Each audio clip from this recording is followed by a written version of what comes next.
ओम शांति। 12 जनवरी की बाबा की मुरली। मीठे बच्चे, अपने को आत्मा समझ, आत्मा भाई से बात करो, ऐसी दृष्टि पक्की करो तो भूत प्रवेश नहीं करेंगे। जब कोई में भूत देखो तो उससे किनारा कर लो। प्रश्न: बाप का बनने के बाद भी आस्तिक और नास्तिक बच्चे हैं, वह कैसे? उत्तर: आस्तिक वह हैं जो ईश्वरीय कायदों का पालन करते, देही अभिमानी रहने का पुरुषार्थ करते, और नास्तिक वह हैं जो ईश्वरीय कायदों के खिलाफ भूतों के वश हो आपस में लड़ते झगड़ते हैं। दूसरा, आस्तिक बच्चे देह सहित देह के सब संबंधों से बुद्धि योग तोड़ अपने को भाई भाई समझते हैं। नास्तिक देह अभिमान में रहते हैं। ओम शांति। पहले पहले बाप बच्चों को समझाते हैं कि हे बच्चे, बुद्धि में सदा यह याद रखो कि शिव बाबा हमारा सुप्रीम बाप भी हैं, सुप्रीम शिक्षक भी हैं, सुप्रीम सतगुरु भी हैं। यह पहले पहले बुद्धि में जरूर आना चाहिए। हर एक अपने को जान सकते हैं कि हमारी बुद्धि में आया व नहीं। अगर बुद्धि में याद आता तो आस्तिक है। शिव बाबा हमारा सुप्रीम बाप टीचर सतगुरु हैं, ये अगर बुद्धि में आया तो आस्तिक है, नहीं आता है तो नास्तिक है। स्टूडेंट की बुद्धि में फट से आना चाहिए कि टीचर आया है। घर में रहते हैं तो वो भूल जाता है। उस रुहाब से बहुत कोई मुश्किल समझते हैं कि हमारा सुप्रीम बाबा आया हुआ है, वह टीचर भी है और वापिस ले जाने वाला सतगुरु भी है। याद आने से खुशी का पारा चढ़ेगा, नहीं तो अपने ही दुख दर्द, दुनिया की छी बातों में, भिन्न भिन्न ख्यालात में बैठे रहते हैं। दूसरी बात, बहुत करके बच्चों से पूछते हैं कि विनाश में बाकी कितना समय है। बोलो, यह पूछने की बात नहीं है। पहले तो यह हमको किसने समझाया है उनको जानो। पहले बाप का परिचय दो। आदत पड़ी हुई होंगी तो समझाएंगे, नहीं तो भूल जाएंगे। बाप कितना कहते हैं, अपने को आत्मा समझो, दूसरे को आत्मा की दृष्टि से देखो, परंतु वह दृष्टि नहीं ठहरती। रुपये से एक आना भी मुश्किल बैठता, जैसे बुद्धि में ठहरता ही नहीं है। यह कोई बाप श्राप नहीं देते, यह तो बाप समझाते हैं कि ज्ञान बहुत ऊंचा है। राजाई स्थापन होती है, रंक से लेकर राव बनते हैं। राव थोड़े बनते हैं, बाकी रंक नंबरवार होते हैं। लास्ट नंबर वाले की बुद्धि में कभी कोई बात बैठ न सके, तो पहले जब किसको भी समझाते हो तो शिव बाबा का जो 32 गुणों वाला चित्र बनाया है उस पर समझाना चाहिए। उसमें भी लिखा हुआ है सुप्रीम फादर, सुप्रीम टीचर, सतगुरु हैं। पहले जब यह निश्चय होगा कि समझाने वाला सुप्रीम फादर हैं, तो फिर संशय नहीं लाएंगे। बाप बिगर यह स्थापना कोई कर न सके। तुम समझाते हो कि यह स्थापना हो रही है, तो उन्हों की बुद्धि में यह जरूर आना चाहिए कि इन्हों को समझाने वाला कोई है। कोई मनुष्य मात्र तो ऐसे न कह सके कि राज्य स्थापन हो रहा है, तो पहले पहले बाप का निश्चय पक्का कराना है।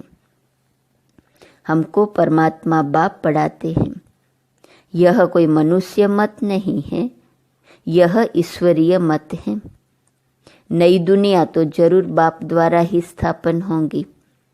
पुरानी दुनिया का विनाश, यह भी बाप का ही काम है। यह निश्चय जब तक नहीं होगा तो पूछते ही रहेंगे कि कैसे होता है। इसलिए पहले पहले तो श्रीमत की बात बुद्धि में बिठानी पड़े, तब आगे समझ सके। नहीं तो मनुष्य मत समझ लेते हैं। हर एक मनुष्य की मत अलग है, मनुष्यों की मत एक हो न सके। इस समय तुमको मत देने वाला एक ही है। उनकी श्रीमत पर कायदेशीर चलना वह भी बड़ा मुश्किल है। बाप कहते हैं देही अभिमानी बनो, ऐसा समझो कि हम भाई भाई से बात करते हैं, तो फिर लड़ना झगड़ना कभी हो न सके। देह अभिमान में आया समझो नास्तिक, देही अभिमानी नहीं है तो वह नास्तिक है। देही अभिमानी बने तो समझो आस्तिक है। देह अभिमान बहुत नुकसानकारक है। जरा भी लड़ते झगड़ते हैं तो समझो नास्तिक है, बाप को जानते ही नहीं। क्रोध का भूत है तो नास्तिक ठहरा। बाप के बच्चों में भूत कहाँ से आया? वह आस्तिक नहीं ठहरा। बल कितना भी कहे हमारा बाप में प्यार है, परंतु ईश्वरीय कायदे के खिलाफ बात करते तो उन्हें रावण संप्रदाय का समझना चाहिए। देह अभिमान में है। कोई में भूत देखो व दृष्टि खराब देखो तो हट जाना चाहिए। भूत के आगे खड़ा रहने से भूत की प्रवेशता हो जाएगी। भूत भूत में लड़ पड़ते हैं। भूत आए तो पूरा नास्तिक है। देवताएं तो सर्वगुण संपन्न होते हैं, वह गुण नहीं है तो नास्तिक है। नास्तिक वर्षा थोड़े ही लेंगे, जरा भी खामी नहीं होनी चाहिए, नहीं तो बहुत सजा खाकर प्रजा में जाना पड़ेगा। भूत से दूर रहना चाहिए। भूत का सामना किया तो भूत आ जाएगा। भूत से कभी सामना नहीं किया जाता है। उनसे जास्ती बात भी नहीं करनी चाहिए। बाप कहते हैं यह है भूतों की दुनिया। भूत जब तक निकले नहीं हैं तो सजाएं भी खानी पड़ेंगी, पद भी पा नहीं सकेंगे। लड़ाई तो एक ही है, कोई राव बन जाते हैं, कोई रंक बन जाते हैं। राव की दुनिया थी, अभी रंकों की दुनिया है। अभी सब में भूत हैं। भूत निकालने का पूरा पुरुषार्थ करना चाहिए। बाबा मुरली में बहुत समझाते हैं, किस्म किस्म के स्वभाव होते हैं, बात मत पूछो। तो प्रदर्शनी आदि में पहले पहले बाप का परिचय देना है। बाप कितना लवली है, वह हमको ऐसा देवता बनाते हैं।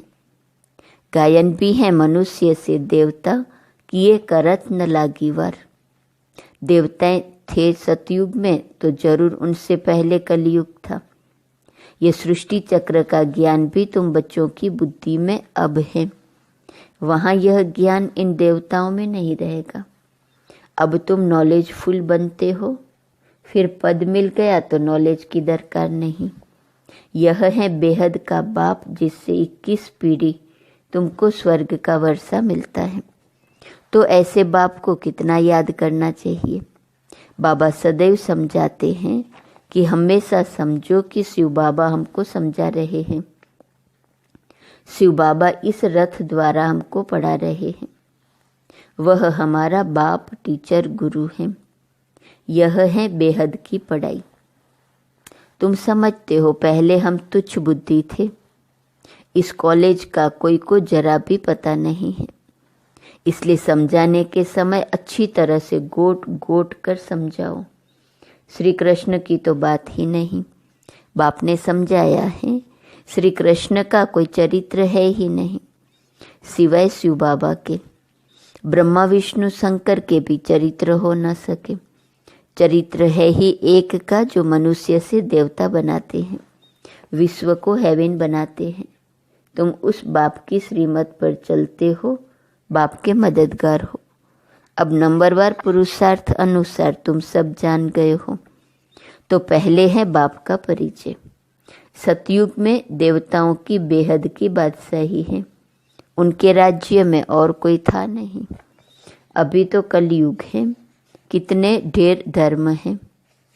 यह एक ही आदि सनातन देवी देवता धर्म कब स्थापन हुआ, यह कोई की बुद्धि में नहीं है।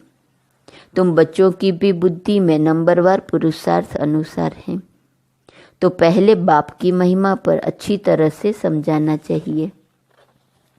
हम जानते हैं जरूर बाप से हमको पहचान मिली है। बाप कहते हैं सर्व का सद्गति दाता भी मैं हूँ। कल्प कल्प मैं तुम बच्चों को राय देता हूँ कि अपने को आत्मा समझो और मुझे याद करो, तो आत्मा पतित से पावन बन जाएंगी। आत्मा अभिमानी भव। दूसरे को भी आत्मा समझने से तुम्हारी क्रिमिनल आई नहीं होंगी। आत्मा ही शरीर द्वारा कर्म करती है। हम आत्मा हैं, यह आत्मा है, यह पक्का करना है।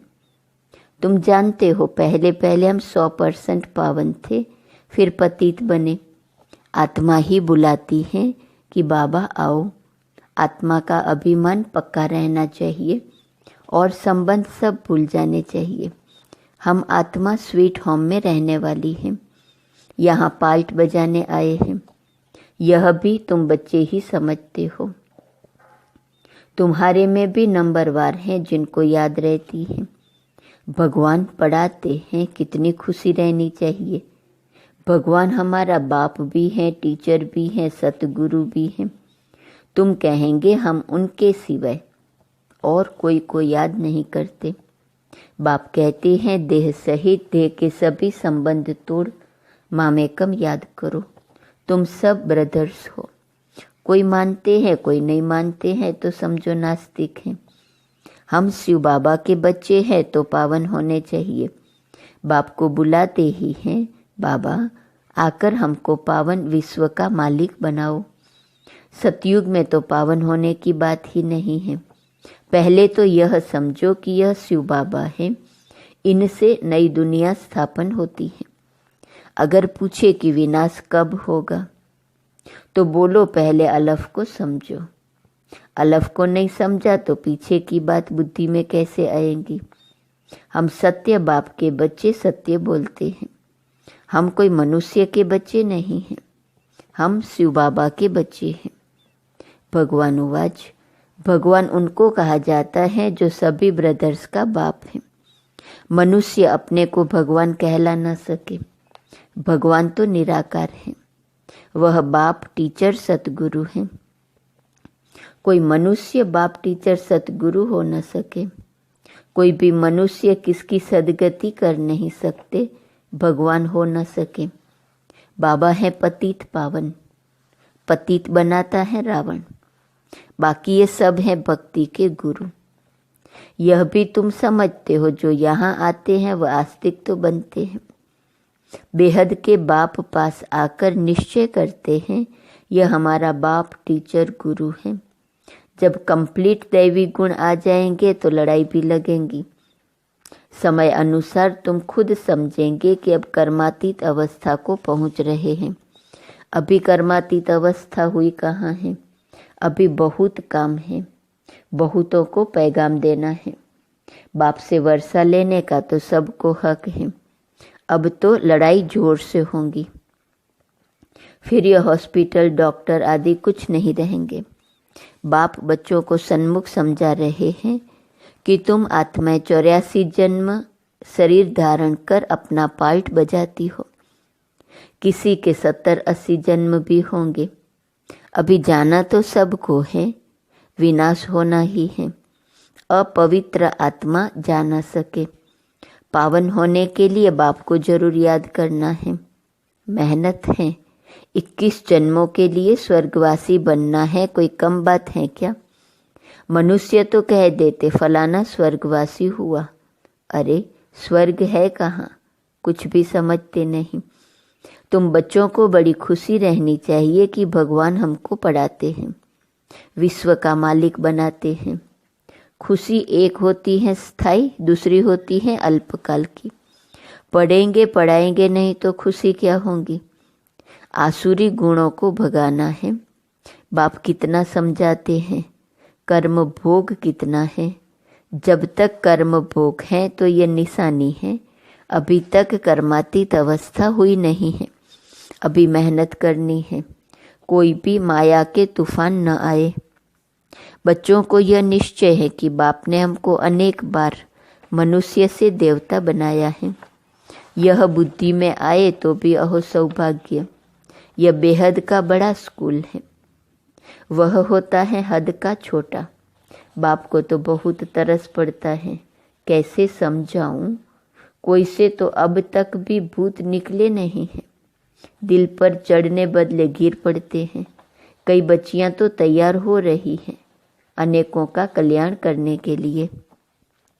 अच्छा, मीठे मीठे सिकिलते बच्चों प्रति माता पिता बाप दादा का याद, प्यार और गुड मॉर्निंग।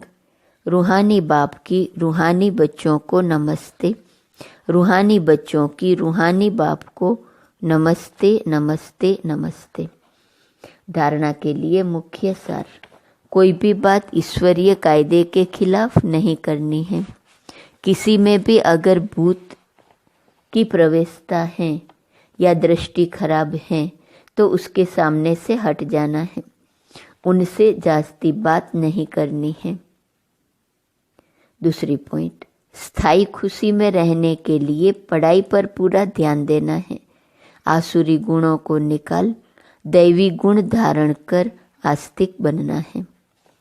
वरदान, निश्चय और नशे के आधार से हर परिस्थिति पर विजय प्राप्त करने वाले सिद्धि स्वरूप भव। निश्चय और नशे के आधार से हर परिस्थिति पर विजय प्राप्त करने वाले सिद्धि स्वरूप भव।